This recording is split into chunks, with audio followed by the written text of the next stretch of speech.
Bonjour, comment allez-vous? Je me présente, je m'appelle Nelly Austin, je suis française et professeure de français à l'université.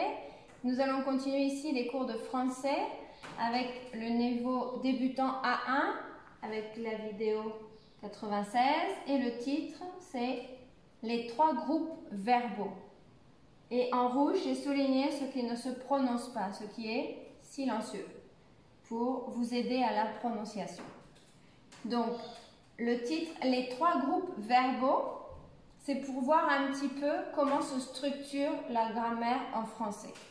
C'est un petit peu complexe, donc on va voir les trois groupes. Le groupe 1, le groupe 2, le groupe 3, donc en général, dans l'ensemble. Donc, le groupe numéro 1, tous les verbes, dans ce groupe, il y a tous les verbes qui terminent en ER. Donc, les verbes qui terminent en ER, par exemple, on a parler, ER, manger, ER, écouter, ER, regarder, ER. Donc, parler, manger, écouter, regarder, d'accord? Donc, ce sont des verbes, les verbes en ER, ici, ce sont les verbes réguliers en ER. Les verbes réguliers en ER font partie du groupe numéro 1. Et la terminaison, c'est E, ES, E, ONS, EZ, ENT. Par exemple, avec parler, ça serait je parle, tu parles, il parle ou elle parle, nous parlons, vous parlez, il, elle parle. Donc, c'est la terminaison pour tous les verbes réguliers, donc du groupe numéro 1 en ER. Voilà. Ensuite, nous avons les groupes les groupes verbaux numéro 2. Donc, ce sont tous les verbes en IR. Donc, la terminaison est en IR. Attention, seulement les verbes en IR dont le participe présent est en issant. Exemple. Pour le verbe finir, l'infinitif est en IR et le participe présent finissant ou le gérondif en finissant, c'est comme ça avec le issant, avec les deux S. Par exemple, choisir, choisissant. Seulement, donc les verbes réguliers en IR qui ont le participe présent en issant.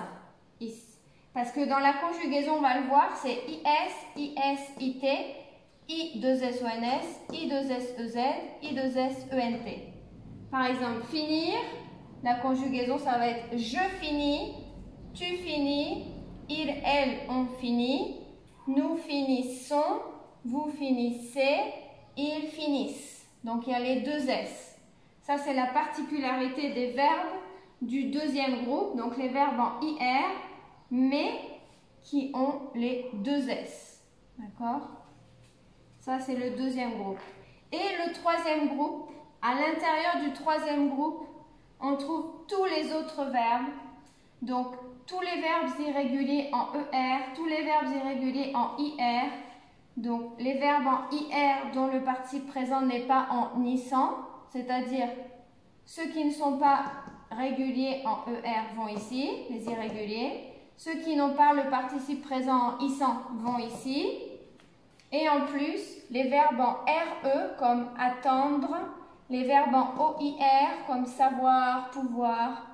Donc ces verbes-là vont ici, plus les verbes irréguliers.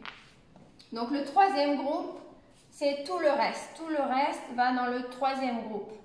Donc le troisième groupe, il n'y a pas de conjugaison spécifique.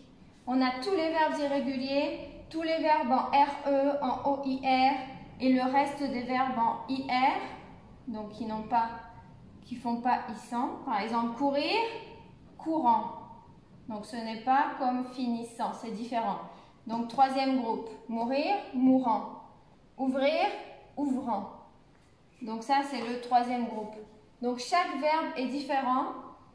Pour les verbes en OIR et en RE, il y a plus ou moins une structure, mais pour les verbes en IR aussi, mais pour tous les verbes irréguliers, c'est différent.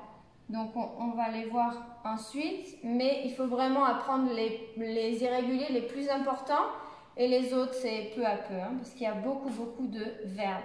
Donc le plus important ici, c'est savoir qu'il y a 3 groupes verbaux, le 1, le 2 et le 3.